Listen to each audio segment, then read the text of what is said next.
Boss, दिन रात की मेहनत, ओटीज, क्लाइंट कॉल्स और महीने के आखिर में क्या, सैलरी आते ही टेंशन शुरू।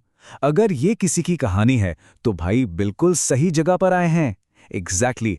आज हम 2026 के लिए एक ऐसा जबरदस्त मनी प्लेबुक बनाएंगे ना, जो इस पेचेक टू पेचेक की जिंदगी को खत्म करके असली फाइनेंशियल पावर देगा। यार, ये कहानी तो घर घर की है। महीने की 1 तारीख को तो ऐसी फीलिंग आती है कि हम ही शहंशाह हैं, और 15 तारीख आते आते metro card recharge, Swiggy, family को पैसे भेजना, सब गायब। हाँ भाई, बिल्कुल। और फिर बस यही सोचते रह जाते हैं, यार पैसा गया कहाँ। लेकिन डोंट वरी, इस स्ट्रगल में कोई अकेला नहीं है। ये हम सबका स्ट्रगल है बॉस। तो फिर इस प्रॉब्लम का सल्यूशन क्या है? कोई कॉम्प्लिकेटेड एक्सेल शीट बनानी पड़ेगी या कोई महंगी ऐप डाउनलोड करनी पड़ेगी? नहीं, बिल्कुल नहीं। सल्यूशन है एक सिंपल पावरफुल जुगाड़ में। पेश है 50-30-20 मनी रूल। बॉस, ये गेम चेंजर है सच में। ओके, तो ये काम कैसे करता है? अरे सुपर सिंपल है। अपनी इन हैंड सैलरी लो, इसका 50% जाएगा सीधा नीड्स में। रोटी, कपड़ा, मकान और हाँ, वाईफाई, वो अब नीड है बॉस, राइट?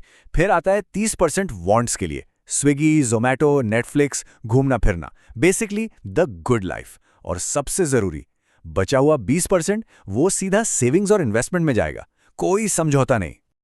और ये देखो जरा, इस डोनट चार्ट को देखो, कितना सिंपल है। एग्जैक्टली। कोई कॉम्प्लेक्स मैथ्स नहीं। एक नजर में पता चल जाता है कि पैसा कहाँ जाना चाहिए। Needs, wants, savings, sorted. यही तो इसकी ब्यूटी है यार, कंफ्यूजन ही खत्म। चलो एक एग्जाम्पल लेते हैं। मान लो कि इन हैंड सैलरी है 1 लाख रुपए। तो इस रूल के हिसाब से क्या होगा? सिंपल। 50,000 रुपए जरूरतों के लिए, 30,000 रुपए चाहतों के लिए, और 20,000 रुपए वो कहां जाएगा? सीधा सेविंग्स में। देखा, इसे लागू करना इतना ज्यादा आसान है। Okay, budgeting sorted. लेकिन अगला सिरदर्द, टैक्स। यार, नाम सुनते ही टेंशन हो जाती है ना? सही बात है। बट फिकर नॉट, चलो 2026 के टैक्स सीन को तोड़ते हैं और इसे सुपर इजी बनाते हैं। ओके, तो ये है नए टैक्स स्लैब्स। और ध्यान रहे, ये अब डिफॉल्ट सिस्टम है। 4 लाख तक जीरो टैक्स, सिंपल। हाँ, और जैसे जैसे इनकम बढ़ती है, टैक्स रेट धीरे धीरे बढ़ता है। पुराने सिस्टम का कोई चक्कर नहीं, जहां 100 तरह के डिडक्शंस थे। अब सब कुछ सिंपल है। अब आते हैं 2026 के मैजिक नंबर पे, 12.5 लाख रुपए। इसका मतलब क्या है? इसका मतलब ये है भाई कि अगर किसी की साल की इनकम इस नंबर तक है तो उसे जीरो टैक्स देना पड़ सकता है। क्यों?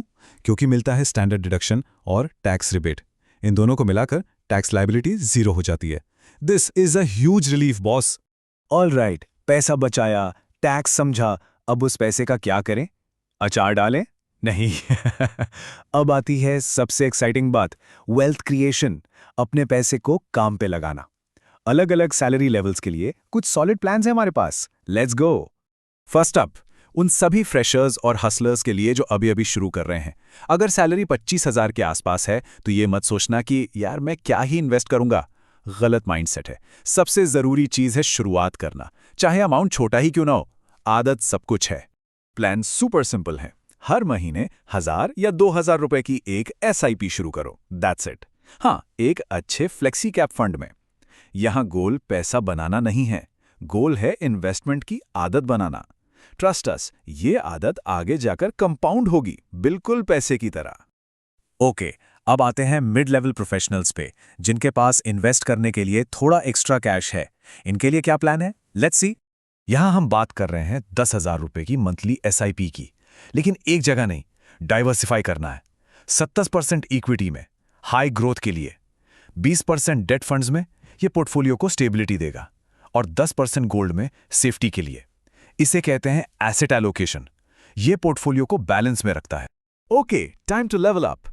उन सीनियर प्रोज के लिए जिनकी सैलरी 1 लाख या उससे ऊपर है, यहां एक ज्यादा एडवांस्ड, एक ज्यादा पावरफुल पोर्टफोलियो बनाने का मौका है।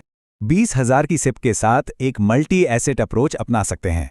इंडिया की टॉप कंपनीज में तो इन्वेस्ट करना ही है, लेकिन साथ ही गो ग्लोबल, यूएस मार्केट्स में इन्वेस्ट करने वाले फंड्स और फ्यूचर ग्रोथ सेक्टर्स जैसे टेक और इंफ्रा में भी। Now this is real diversification. और अब द बिग वन। ये सब हम क्यों कर रहे हैं? ये स्लाइड देखो भाई, this is the power of compounding. दुनिया का 8वां अजूबा। जरा देखो, 20,000 रुपए की एसआईपी 20 सालों में बन सकती है 1,84,00,000 रुपए। ये मैजिक नहीं है, ये डिसिप्लिन का रिजल्ट है।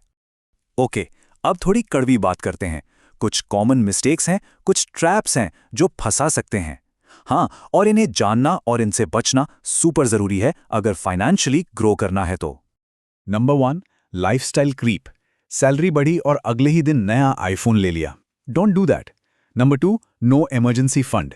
भाई ये फाइनेंशियल स्टेप नहीं है, इसके बिना गाड़ी मत चलाओ। Number 3, timing the market.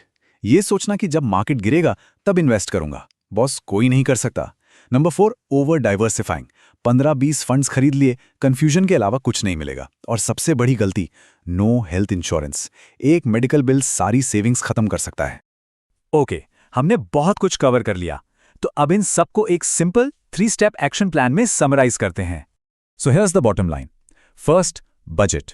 50-30-20 rule का इस्तेमाल करके अपने खर्चों को कंट्रोल करो। Second, automate. अपनी SIP को ऑटो डेबिट पे डाल दो, set it and forget it. और थर्ड, इंश्योर। टर्म और हेल्थ इंश्योरेंस नॉन नेगोशिएबल हैं। बस ये 3 steps and your financial life is on track.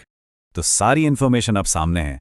अब एक सवाल खुद से पूछना है, पैसे से जुड़ी वो कौन सी एक आदत है जिसे आज से बदलेंगे?